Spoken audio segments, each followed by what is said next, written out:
All right, hey everybody, back with another news feed here for you. First one kicking us off from Dirt Road Cred, another video they just put out today. I looked at new fog lights, and they say they're in random. They're not just, there's no announcement of it, but on the Jeep Wranglers, they were on a lot, and they noticed that a lot of them have this new fog light in here. They don't know if it's just a different supplier or if it's a upgrade they didn't tell you about, and they said that many of the 2024s, as they walk down a line at 2024s, it's very random which ones have it or don't. So if you're a Jeep guy and you got one, you might want to take a look at that and see which one you got. Like I said, they didn't give us any information to know if it's a new version or just a different supplier change or what it is, but there's a mix of two different kinds of fog lights between different vehicles 2024 on the Gladiator, on the Rubicon. So thought that was pretty interesting, worth checking it out. You want to know more, go check out his amazing videos. Can Jeep brand get fixed? Jeep News September on Dirt Road Cred's channel. Fantastic videos on there as always. And this one right here, this is pretty interesting. Okay, GM criticized Zerker, or whatever that is, for advancing too fast, anticipating GM's collapse. Okay, GM is downplaying the competitive threats from Chinese companies which are currently outperforming them. This article is very good. It's worth reading. It's on Torque News. Here's your headline you can type in. We're not going to read the whole thing, but it is the understanding of this is legit. Okay. Understand and anticipating the end of the U.S. auto industry. This is a real threat, and people think it could never happen. Look at some of the stuff they talk about in here that has happened before. They go on to talk about, when the Japanese cars came out and how we fought with that and barely even made it through.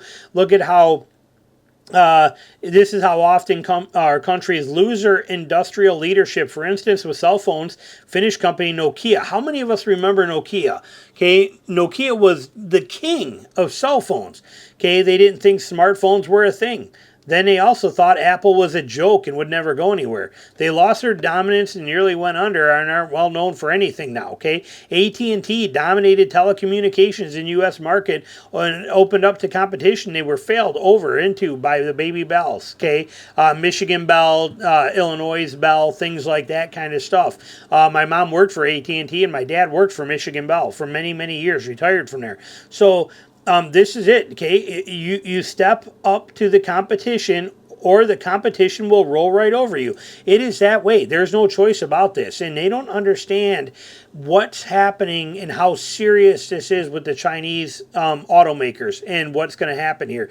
With any new technology, there's an initial overexcitement, then a pullback as the technology catches up to expectations, then it goes vertical. With AI, we are still in that early phase, but with electric cars, we are going quickly through the valley of disappointment as infrastructure change begins. Infrastructure for charging begins to come online, scales, and cars are arriving with significantly greater range, reliable, and better battery life. Okay, they got to get on board. These Chinese cars are well built, rich with features. They have some quality issues, but these have also been in line with what Tesla was experiencing and still is. Which has continued to be survivable, and they are better relatively than the early Japanese cars, particularly the ones in the mid-50s and 60s. But they keep bringing up the Japanese cars because they're talking about how everybody laughed at the Japanese cars. Okay, they're no big deal. They're no nothing. Okay, they're number one. Toyota is the number one global seller of automobiles today. They went from being laughed at to being number one.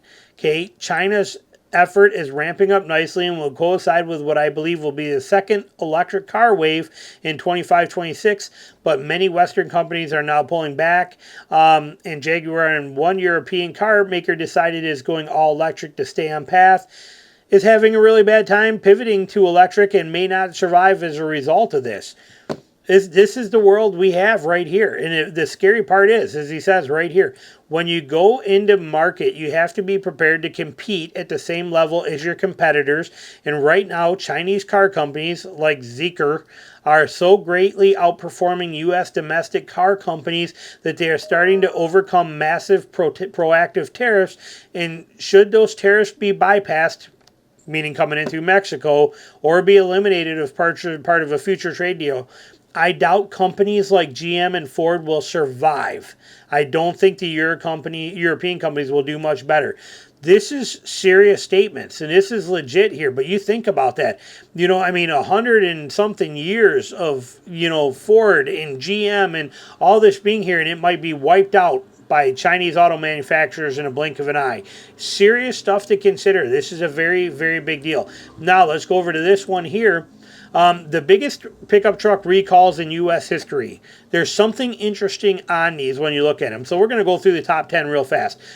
This is for Ram. It was 15 in 2017. 1 million cars recalled. Rollover side curtain airbags and seatbelt pretensioners may not deploy in a rollover. Okay. So we got some electrical issues here that might cause that. Sensors and things going wrong. Ford Motor Company 2017 recall. Another million of them right here. Faulty door latches cause the door to open while driving. That sucks. Easy fix. No big deal. Another Ram one here in 2022. This is the tailgate may open while driving. Misaligned tailgate strikers. Easy fix. Another one, this one here for over $1 million in 2024. ABS control module deactivates electronic stability control system. Okay. Ford Motor Company, 1.2 million, 2019.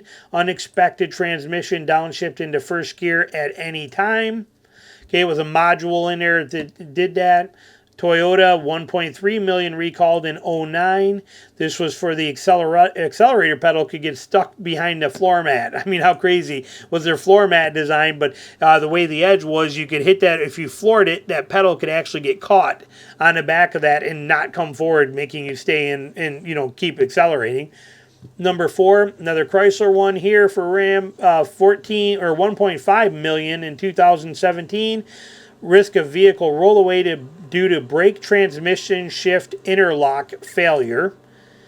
Ford Motor Company 2018, 1.6 million recalled. Fire risk seatbelt pretensioner deployment could cause sparks and ignite like carpeting and insulation in a B-pillar. Fiat Chrysler, approximately 2.6 million, the biggest one so far in 2018. This was on all these trucks here. Was cruise control cannot be canceled, posing a risk of crash due to unintended acceleration. That's pretty serious there. General Motors, biggest one, 2.7 in 2014. Faulty ignition switches could shut off the engine, disabling everything, power steering and all that stuff while you're driving. These are the biggest ones. Now, notice something on here. Notice a trend of the top 10 recalls. Most of them, other than one for some door latches that happen here on the Ford and some tailgate latches here, all these other ones, they are electronics related. Okay, electronics related. And we just keep adding more electronics to our vehicles, making them even more prone to all of this kind of stuff. More tech, more electronics, and yet that's what all the big recalls are about, are electronic sensors and things like that failing, electronic components failing, and electronic components sparking and causing fires. And this is the world we live in. The more electronic and the more tech they make a vehicle, the more problems we're going to have. So let me know your comments down below. As always, thanks for watching.